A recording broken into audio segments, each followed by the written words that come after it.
Father expelled his wife and daughter from home and divorced them and forced me to leave my house for the sake of the family. My neglectful father and manipulative stepmother are trying to force me out of my own home to accommodate my entitled pregnant stepsister because her boyfriend abandoned her and she's now struggling. I'm a 37-year-old man with a stingy, self-absorbed, and frequently absent dad who is 65.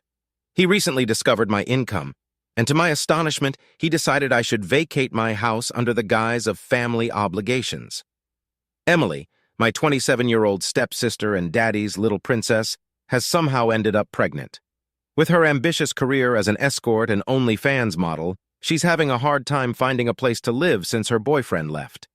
My dad believes he can fix everything, and apparently, I'm the solution. I have to relinquish my home and my hard-earned money to this woman because she made poor life choices. I'm the son my dad has repeatedly refused to acknowledge as his responsibility, but since he learned about my new home, job, and surprisingly high income, he's become very insistent about our blood connection. While I'm not thrilled about his constant reminders of our relationship, he's also trying to make me bond with his wife and her daughter. Granted, she's also his kid, but I was pushed away too early to develop any connection with her. Looking back, I'm glad I didn't because I'd be even more disappointed. Before you all jump in, I just want to make it clear that I'm here to vent my feelings. I have opinions, thoughts, and emotions to share. They might not align with yours, and you may disagree, but I need to get them out because, honestly, I don't have anyone else to talk to. Now let's talk about Emily, short for Amelia, who's my half-sister. She's about 10 years younger than me and somehow makes our dad proud, literally. Dad's delusional because this woman's doing nothing but working as an escort and running a failed OnlyFans account, yet he calls her his pride. Yeah, you read that correctly. I'm guessing he doesn't know the full story. Who's going to tell him? I'm not particularly conservative, but I try to uphold my morals and focus on my career. I date women when I have time to get to know them better. Sometimes there's chemistry, but other factors like long distance and timing issues come into play. Other times there's just no connection. I avoid random hookups. I prefer to wait for the right person. Having a high body count grosses me out. I don't understand why some men boast about it. It's repulsive. Anyway, that's how I live my life. Unfortunately, my stepsister has a different perspective. She has likely lost track of her sexual partners. Not only is she an escort, which I find revolting, but it's also incredibly dangerous. Some clients do disturbing things to escorts. I can't comprehend why anyone would think it's acceptable to work in such a risky field. Additionally, she uploads explicit videos and photos of herself online to make money, but she doesn't find much success there either. She probably doesn't understand how to attract traffic, but for whatever reason, it's a flop. How do I know about this? Here's an embarrassing story. My friend told me about it. He mentioned that Emily texted him after they met for a drink and asked if he wanted to hook up. Hearing this, I was already annoyed because the guy had gone out with my sister, but he claimed he didn't know she was my sister at the time. I'm not sure if he's being truthful, but he said she sent him the link to her page and showed it to me. She's always broke and asking our dad for money, so it's clear her ventures aren't working out. Despite all this, my dad and stepmother still expect me to sacrifice my stability for her mistakes. It's infuriating and unjust, and I don't see why I should suffer for her poor decisions. Things weren't going too well for her. I couldn't bring myself to ask her about it directly, and I never told Dad either. Another time I saw her taking a call, and then sitting in a car with an older man. He gave her flowers and they drove off. She would sneak back into the house through the window at odd hours. I noticed this when I used to come home from college for the holidays. I don't know if she's still at it, but I don't want to be a part of any of it. I have a respected position where I work, and I'm happy about it. Finally, I haven't lived much with my new family since my dad was keen on sending me away at every opportunity. But I've seen Emily enough to say that she takes after her mother, Karen, who is 61. Karen believed she was quite the icon in her prime. She used to be a flight attendant and was fairly attractive to womanizing men like my dad. Now she's a typical botched-face Karen, if you know what I mean. With her claw-like hands and nails longer than her lipstick, she manages the neighborhood daycare. It's weird how parents would leave their kids with Edward Scissorhands like that she may poke out a child's eye with those long nails. Anyway, she's just as prickly as her nails. She has an opinion about everything and loves to cause problems in other people's lives. She has a terrible voice and has more plastic in her body than the ocean. She's as genuine as fake leather. She influences Dad for the worse. I believe she was a major reason why my dad didn't think twice before sending me to boarding school when I was 10, because she didn't want to raise a kid that wasn't her own. Now let me tell you about my dad. He's kind of the main problem in all this. He thinks whatever he does in life is justified, even when it's far from it, because he's lived a whole life, so he knows better. He says he regrets having me because I'm nothing like him. Thank God I'm not. My mom was a strong woman. She knew her priorities well and took good care of my dad, but they fell out. She used to tell me that Dad wasn't a bad person, just a different person, and no matter what happens, he's always going to be my dad, and I should never forget that. But she was a good soul. She didn't want to poison my thoughts against my father. I'm sure he was as unbearable to her as he is today. They separated and divorced a few months later. I was 6 years old at the time, and then 3 months after the divorce, my dad married Karen. They had Emily when I turned 8, and then my mom died in a car crash.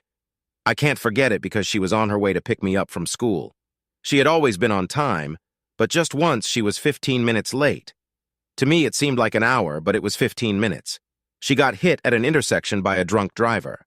He survived, but she did not. He got a DUI in a few years, and I was left alone forever. I waited in school, and it took them 3 hours to come and get me. I was lied to and confused since my dad had come. I'll never forget his annoyance when he looked over at Karen and asked what they should do about me, and she said, "Your kid, your problem." "Precisely, Dad. Now you can't come and tell me I'll have to take care of your spoiled kid. I have a stable job now and manage a few small businesses on the side. I've worked really hard since I turned 17 and have been earning since. After boarding school, I went to college and only visited during the holidays, so I've been on my own since 10. I've put in a lot of effort to get where I am and recently bought a house. It's a nice little place, much better than the shared apartment I had with my friends.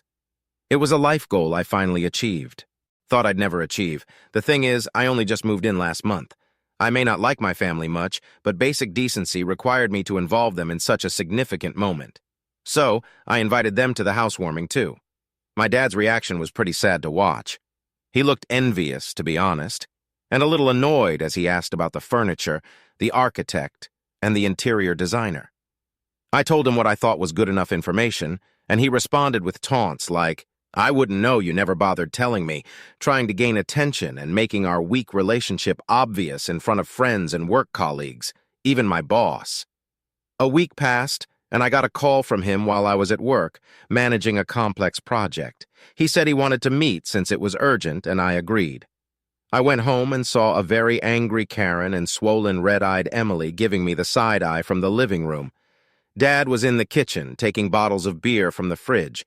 He offered me one, and I politely declined, worried about what he'd say. I asked him what he wanted me for, and he raised his brows and responded with another question, asking me if I'd finally started giving a damn about us. I frowned in confusion because I didn't understand what he was getting at. He asked me to join Emily and Karen in the living room. I nodded and went over to a couch across from the two and sat down. Emily folded her arms and Karen rolled her eyes. Dad walked in and sat with them facing me. He put his beer bottle on the coffee table and leaned back. He then asked me if I was blind. There was a pause, confusion on my end, and anger on theirs, probably. Before I could respond, he added that it's either I'm blind or I choose not to see things that need to be seen. He said I had probably gotten very proud ever since I got a house and refused to look at the people who actually mean something to me. I sighed and asked him what he meant by all of that, and requested that he'd be more clear. He blew sarcastically, and then told me I was unbothered by the serious situation in the room. He said that I chose not to see that the family was in jeopardy, and I had decided not to offer to or be of any sort of help. Obviously, I asked him what jeopardy he was referring to. He looked over at Emily, who rolled her eyes and announced that she's pregnant. Like any normal person, I wanted to congratulate her, but before I could, she started crying. Karen hugged her and told me I should know what's going on at home, that I should care enough to ask. Dad said Emily had just found out she's pregnant, and the boy responsible has now broken up with her because of it. Karen added that Emily has decided to keep the baby, and that is what we should base further decisions on. All I could manage to say was, "Can she afford it?" I got death stares from both Emily and Karen, and honestly, I meant well. It was my concern. In my head, I had already assumed that maybe they wanted me to chip in with money to help her out, and I was genuinely ready to do that. But then Dad stood and walked over to my side and sat down with me. He then said that that was why he called me. He said that he's a good father to his girl, and maybe my mother didn't teach me how to be a good brother, but brothers would give their life away for the comfort of their sisters. I beg your effing pardon? I know my financial input is needed, but I'm not dying for her. I sighed and asked what he wanted me to do about it. He smiled and patted my back and said, "That's my good boy." I gave a fake smile, which faded the moment Dad spoke his next few words. "You're giving your house to Emily." "No, I'm not." "Yes," he said immediately. Dad frowned. He asked me why not, so I told him that I could help out financially, but giving up my house was out of the question. "With some cash, but the house is mine. I can lend her a room without rent until she can manage to pay for it," I said. Dad stood from his seat and shouted, "Nonsense!" "It makes perfect sense to me, Dad," I replied, but he insisted I not only give her the house but also move out and buy another for myself. I argued that Emily couldn't even afford to pay the bills and manage the house if she's having a baby and unemployed, and Dad told me that those would also be my responsibilities. "Excuse me?" "Hell no," I said, furious but trying to remain respectful. I got to my feet and told him that was not possible and that I would now be leaving. Then I left. He didn't stop there. He showed up at my house a week later while I was at work. I don't know how he got inside or where he got the keys from, but when I came home, I saw men moving boxes outside the house, boxes full of my stuff. I hurried inside, asking them what they were doing, and they told me the house owner had ordered them to throw that stuff out. I shouted that I was the owner of the house and that they should get my stuff back inside and leave immediately. I lost my cool. This was the last thing I'd expected to witness coming home. I went inside to find Dad and Emily, and they still stood there demanding I do what brothers should do. I told them to leave, but they didn't listen, so I told them I'd call the cops on them. That's when they finally left, bad-mouthing me and using curses. Now, I know this is a lot to read, but it was so much worse in person. A week has passed, and I kind of feel bad about it, which is why I'm posting here. Was I wrong? I feel like they need me, and I shouldn't cut them off like this, but I also feel like there are limits to what I'm okay doing for them. It angers me how disconnected and unbothered they were about me as I grew up. But now they expect me to lay my life for them. It's a bit much, don't you think? Let me know. I can't even involve my friends in this. You all are all I have right now. Update. Hey everyone, I hope you all are well. It's been a week since I posted, and honestly, I didn't expect it to get the attention it did.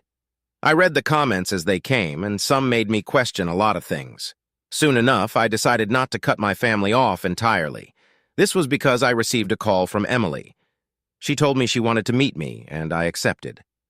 She asked to meet at my house since she wanted to tell me a few things, but I was still recovering from the scene made last time, so I insisted we meet somewhere else. We went to a coffee shop, and she was pretty uneasy at the start. Normally, she's pretty arrogant and rude, but she seemed quite unlike herself. We sat in the corner, and she told me she'd recently been broken up with.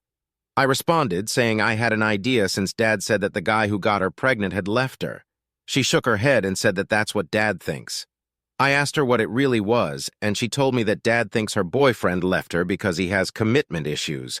But in reality, she's the one with the commitment issues. Shocking, right? She said that she really cared for this guy, but he'd found out about a few things in regards to her just a few days before she broke the pregnancy news to him. When they met, he wanted to confront her about those things, but she spoke first, and that enraged him further. He got pretty crazy in that moment and put a hole in the wall. She said he scared her. Then he told her he was breaking up with her and left without hearing her response. She's been trying to call him constantly and he doesn't respond at all. He's only texted her back once, saying that she needs to move on. Hearing all this, I felt a mix of emotions. I still don't agree with how my family treated me, but I realized Emily was in a tough spot too. I decided to help her out financially, but made it clear that giving up my house was not an option. We ended the conversation on a better note, and she promised to be more responsible moving forward.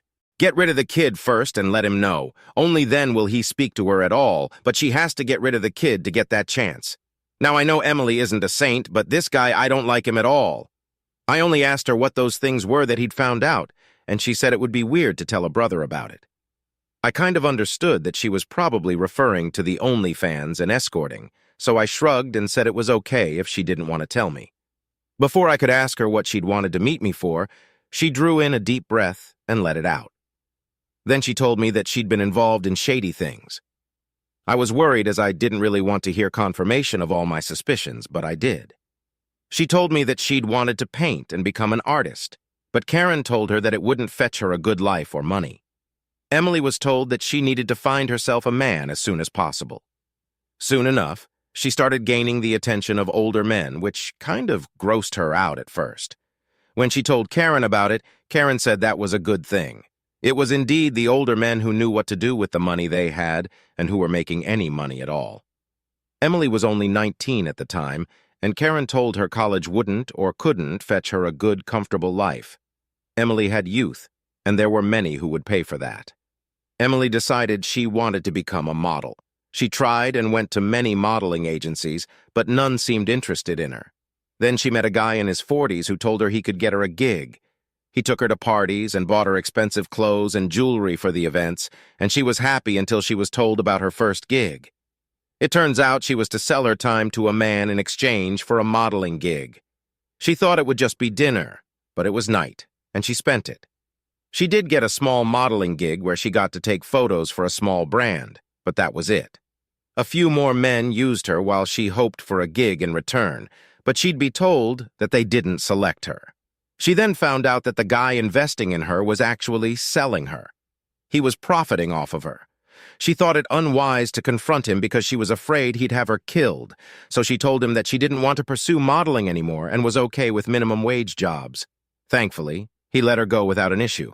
She then tried to wait tables at bars, and it was pretty tough for her.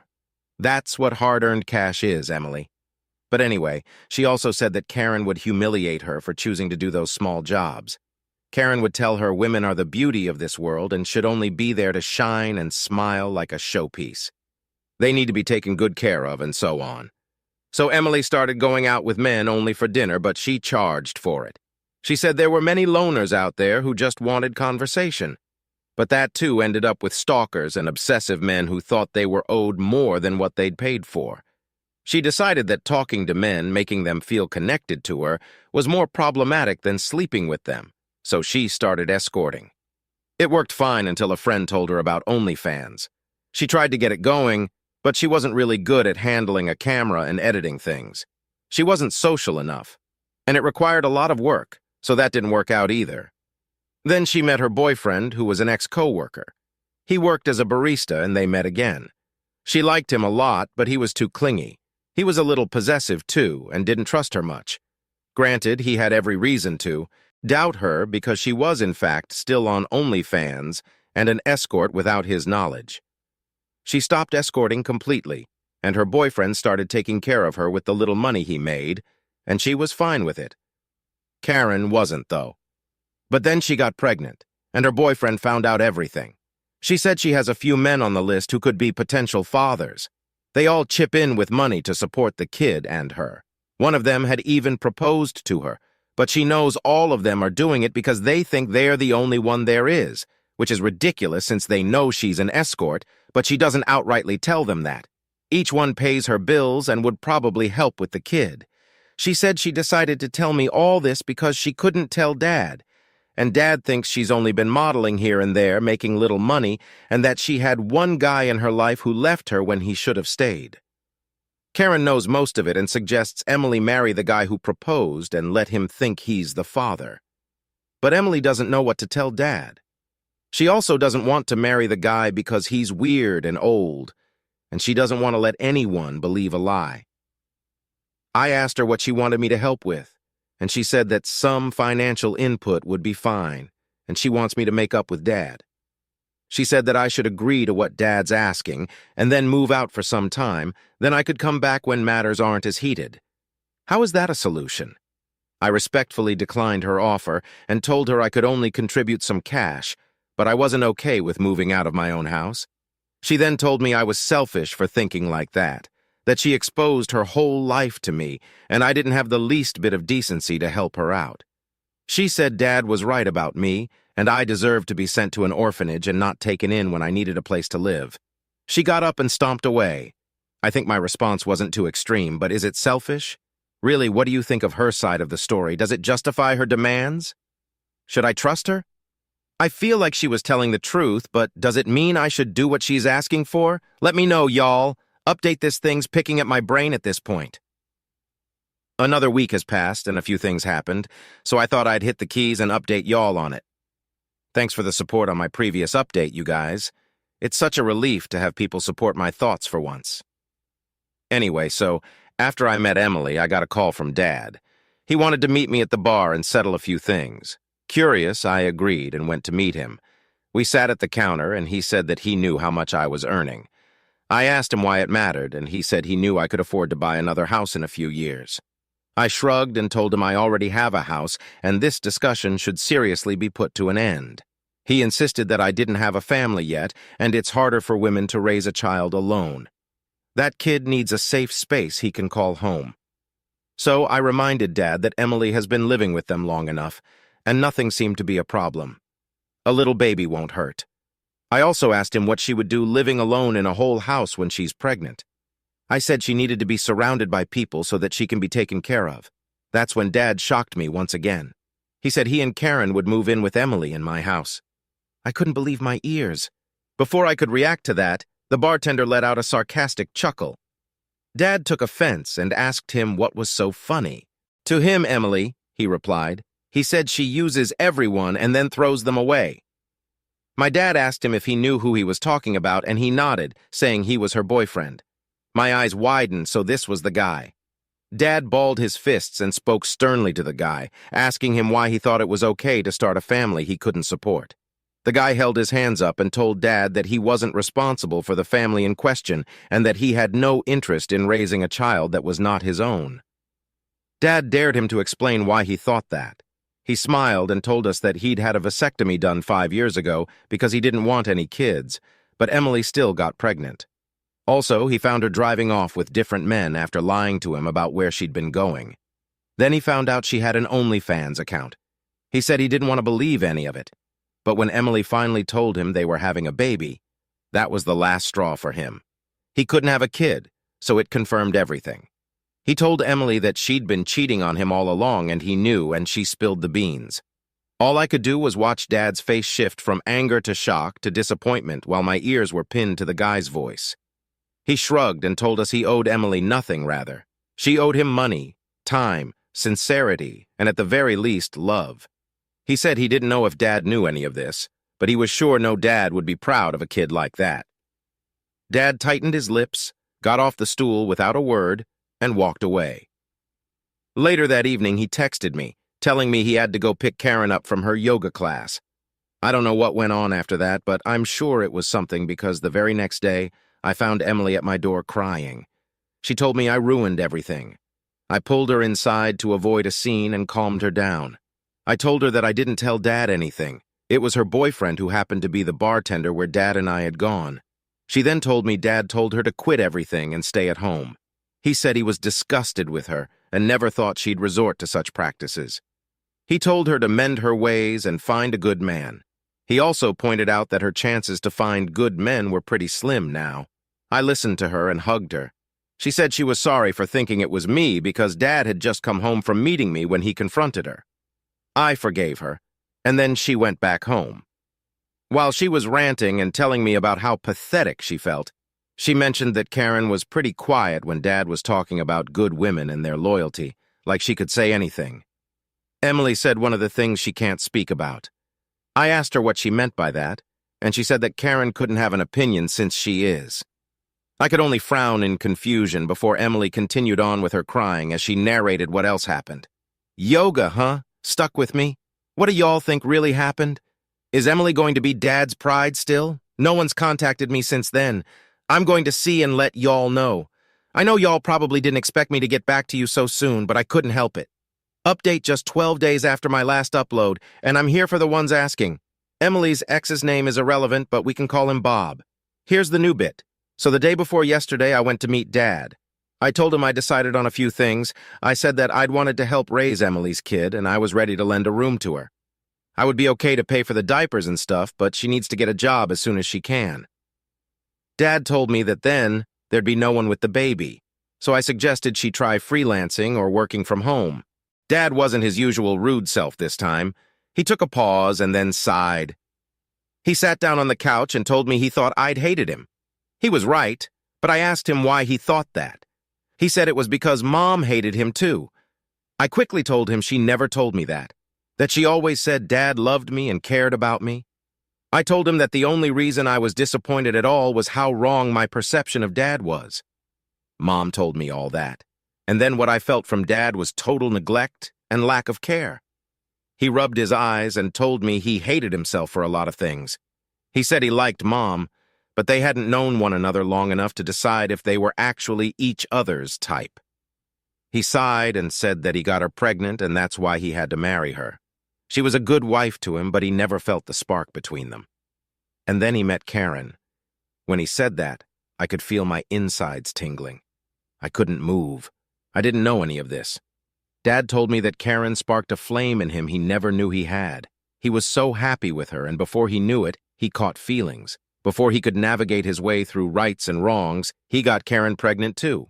Then he told Karen it was wrong, but it was too late she was pregnant. He told her to wait because he wanted to tell Mom first, but Karen felt insecure and came to our house. She told Mom everything. Mom confronted Dad, and he accepted it. It was a very ugly episode because Mom was extremely hurt, but even then she was polite and asked Dad for a divorce.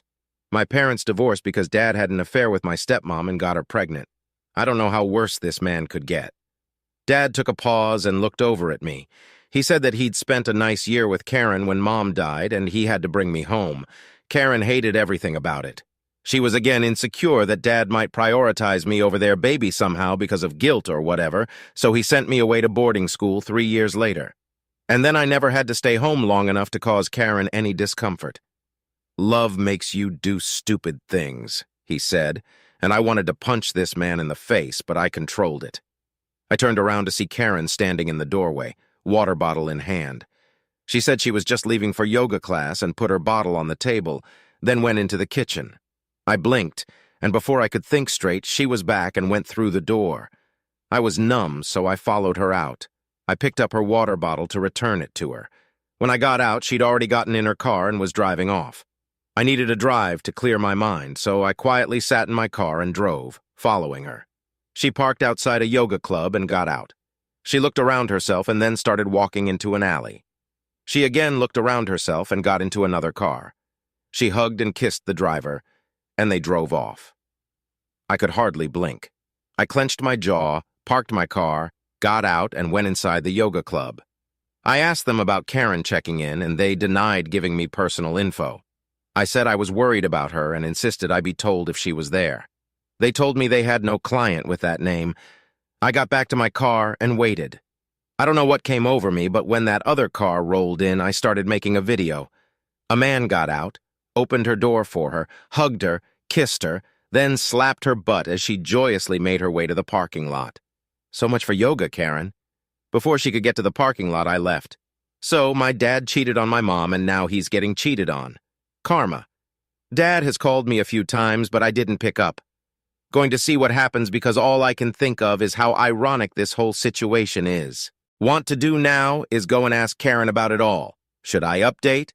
Hey, y'all, this is probably going to be the last update, I think, and I know it's a week late and y'all expected it to be sooner, but so much happened this week.